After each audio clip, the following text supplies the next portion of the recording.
Hello and welcome to Scholesy Talks Wrestling, episode 3. Boom! This episode, I've got a little bit of news in the sense of the wrestling world, and I want to talk about collecting as well. So, in September, I decided to stop collecting for a while. And the reason why I decided to stop collecting is that there was nothing that I was particularly interested in grabbing. If you can see most of my collection, I collect what I want. I'm not a completist of everything, all right, or anything fundamentally. I can collect what I personally like. I collect a little bit of Blue Meanie figures. You can see that I'm a big fan of his. I collect majority of the retros, in all fairness. I collect a bit of Epic Sheller, a bit of Major Bendy, some Micro Brawlers, from some Elites, some Jazzwares, a bit of everything that I personally fancy. And the reason why I do this is because I started just trying to collect absolutely everything. I couldn't afford to do it.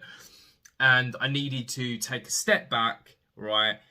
This was a couple of years ago, and just collect what I wanted. And recently, in early September, I stopped collecting for a little while because I couldn't find anything I wanted. I kind of felt like the toy collecting industry, in the sense of the wrestling world, became a little bit toxic. In the sense of everybody hated everybody, and there was a lot of unfair reviewing going on and stuff like that. So I took a step back. I'm still listening to the podcast. I'm not going to lie, there was one or two things that I would grab if I saw them. And the last 2 weeks, I have started collecting again. And as my wife says, all right, it is where my heart is. It's what makes me happy. I watch wrestling every single week. I watch NWA religiously. I watch Impact religiously. I try my best to watch Major League religiously, and I watch AEW religiously with my son. But collecting nostalgia-based toys is my thing. It's my passion. It's what makes me feel happy, and it happens to be wrestling that I'm into. Okay, it happens to be wrestling what I'm specifically into. But yeah, I got the bug again. After taking about 2 months off. I didn't want to grab them, but I grabbed them because it gave me nostalgic, heart-pumping feelings. But I grabbed this last week. I grabbed the Rock and Roll Greg Valentine by Epic Toys, and this fig itself isn't a bad looking figure. I won't be taking it out of the box. Greg Valentine's one of my favourite wrestlers, so it will go on my wall. But we've got the guitar. This is when I believe he tag teamed with our kid, Flip. I forgot his name. Honky Tonk Man. All right. And from what I remember of this sort of like tag team, they're all right. I've watched probably more on the network of what they did. And it is a gorgeous figure. But do you know what's interested me about, with Epic Toys taking over from Sheller, I like the backing cards quite a lot as well. And what has interested me is figures to come. So we've got Demolition coming, which I've pre-ordered anyway. I've pre-ordered that anyway because Axe and Smash are two of my favourite wrestlers. We've got the Killer Bees, which will be awesome. We've got Diamond Dallas Page. We've got Adrian Street. Great wrestler. We've got Missy. We've got flipping Bobby the Brain Heenan, which I'll be definitely grabbing. And we've got Eddie Guerrero. But these figures for me, I grab what I remember as a child a lot of the time. And I not necessarily remember him in this format, but I remember him as a child, Greg Valentine. And I most certainly have watched him on the network a million times with Honky Tonk Man. Honky Tonk Man, after Gunther, is probably the greatest ever. No debate. Intercontinental champion. But that's fig one that I've grabbed this week or last week. But the next thing I grabbed was two things actually. Axe and Smash, man. Axe and Smash, 3-time WWF World Champions. The Wrestle Dudes that are done by Heroes Hideout and Epic Toys. Now, these are kind of, the best way to explain them, they kind of have a Funko Pop feel, but a better looking, I think. And they're weighty. This box is weighty. So the box is absolutely fantastic. Right, first of all. All right. The box is absolutely fantastic. This is Smash. We can see how he's got his tongue out. We can see how he's got his arms out. We can see that he's got all the gear on and absolutely everything there, right? But I will be keeping these in box because I think the box is really, really attractive. But they're like a Funko Pop sort of like figure. And I'm really looking forward to see what Wrestle Dudes do next, actually, in Heroes Hideout and Epic Toys, because I think this is possibly going to be I might be a completist on this set if they come out as great as these. I'm not sure what's next for them, but absolutely fantastic. Wrestle Dudes Series 1, Axe and Smash. I was a massive fan of these. Right, I will be very, very honest. And I go back on YouTube to watch these quite often. Oh yeah, on that note, I have also got the Epic Toys Retros order of these guys as well. I missed out on the big rubber guys by Major League Wrestling, Major Bendies, but if I can get them in the secondary market, I probably eventually will. And the last thing I grabbed was a micro brawler, and the story behind this micro brawler is a wrestler that I admire, that has become probably a cult legend, known as Boom Boom Cabana or Colt Cabana or Scotty Goldman. And I grabbed a micro brawler of Scotty Goldman. Everyone will know him from his Scotty Goldman time period in WWE, particularly when he had a Brian Kendrick match, which Brian Kendrick's just a fucking genius when it comes down to it in wrestling. But outside of WWE, he built what I would honestly say is the amazing indie scene of merchandise, of podcasting, everything. So what the Major Wrestling Figure podcast have got, what various other wrestlers' podcasts have got, and YouTube and stuff like that, you can fundamentally go back to when Colt Cabana did it and how he built this product. So I decided, because I love him so much, I am going to start doing a little mini collection of Colt Cabana.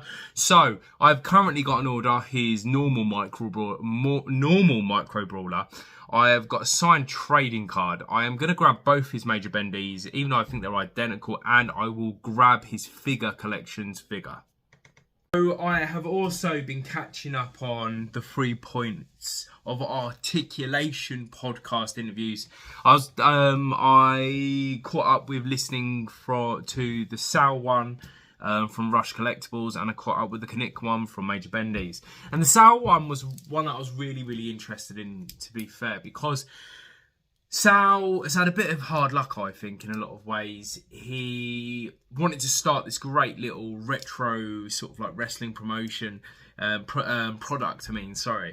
And he fell at the fence very early on. He had the major wrestling figure podcast, Matt Cordona, opened the pack and one of his figures exploded. I think it was Roadblock or whatever. And then he is also been quite rude online and blocked a lot of people online, and I think he was trying to remove the negativity away from something he had a passion for. And then he basically gave a lot of answers in this interview to a lot of questions that I believe it was Jamie, one of the interviewers there, that gave him. And I sort of fell in love with him in a lot of ways. He reminded me of that uncle that tries hard but doesn't succeed. And I kind of fell in love with him to the point where I was thinking, bloody hell, I just might jump on Rock and Roll Collectibles, grab 1 or 2 of his figures, just keep them in the box, because I think this guy could try to push forward, because he said that he's using a new factory, he's using new designers, something about the welding's going to be different with this new set of figures. And I was like literally waiting for payday. Rock and Roll Collectibles had 1 of the 2 figures in there. I think it was the Jonah, the Bronson Reed figure, ready to go. And then I go on Instagram and he cancels his whole fucking line. And I kind of felt like I fell in love with the guy over this interview. And he's cancelling all his line. He's pretty much cancelled all the wrestling line. The Extreme figures, which I was specifically looking forward to as being an ECW mark. And I'm gutted. I'm truly, truly gutted. And I ended up watching his live on Instagram, where I kind of really fell in love with him, and it's made me want to collect his monster line, all right? And it's kind of peculiar because he's made this decision to cancel absolutely everything, and it's kind of gutting in a way, but it's understandable from what his viewpoint was. His viewpoint was, look, we have Grabbers and Gimmicks, or Haskell Toys line of retros. We have Epic Toys, formerly known as Sheller. We have the retros from Mattel now. We have Zombie Sailors retros. What's the company called? We've got WSW, the Chelsea Green, the Headbangers and stuff like that. That line. So there's a lot of it. So where he originally started, he goes, there wasn't that many. He was just slow off the course, basically.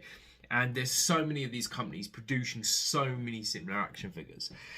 So he's decided to just go down the horror line. And he's going to be doing a sort of like retro Hasbro-esque line of monster figures, which I'm not going to lie, I'm really thinking about jumping on top of. I'm thinking about jumping on there, ordering one. And the reason why is because I want to support the guy, because listening to him, he sounds like the nicest guy in the world. He sounds like he was so nice that he put somebody else's business in front of his and stuff like that. And yeah, I really, really hope Sal pushes forward in what he can push forward in, because he sounds like a guy that I would be friends with. He sounds like a guy that I could chill with. And he does this as a hobby. Kind of not a hobby, but do you know what I mean? He does this as a side hustle.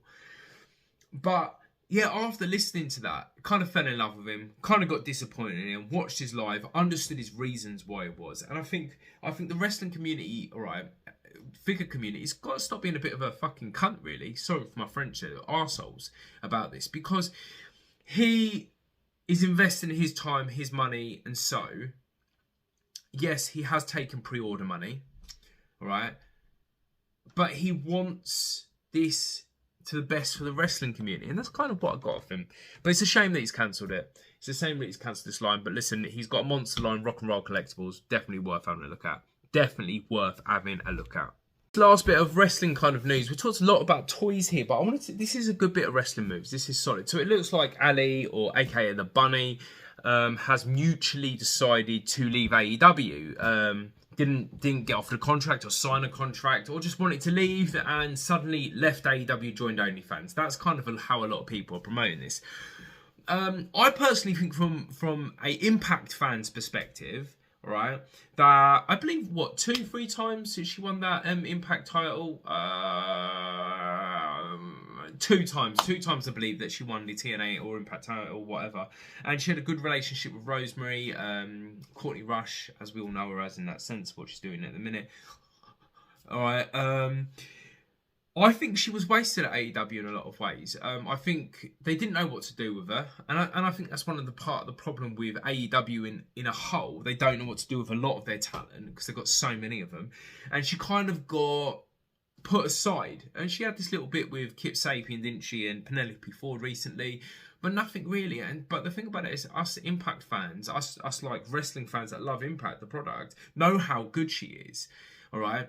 And for me personally, with TNA coming back in January, yes, this is where Ali should sign. I'm talking to Scott D'Amore now. We all know for a fact that the Impact Wrestling, women's wrestling, the Knockouts are the best in the wrestling industry currently, maybe via Stardom, okay? And I think she would fit brilliantly back in there. Man, put her with Havoc. Put her with Courtney Rush, man. I think you could see some good things happening. And the positivity, I see a massive positivity with her leaving AEW. Because we can get Ali back, man. We can get the Bunny back. We can get what we want from a wrestler back in that sense. But yeah, this is the end of the episode, man. It's been a bit of a mental one. A bit about collecting, a bit about news, a bit of whatever. But this is what Scholesy does, man. Scholsy's messy. Scholsy's a lunatic. Scholesy isn't straightforward. Love you lots.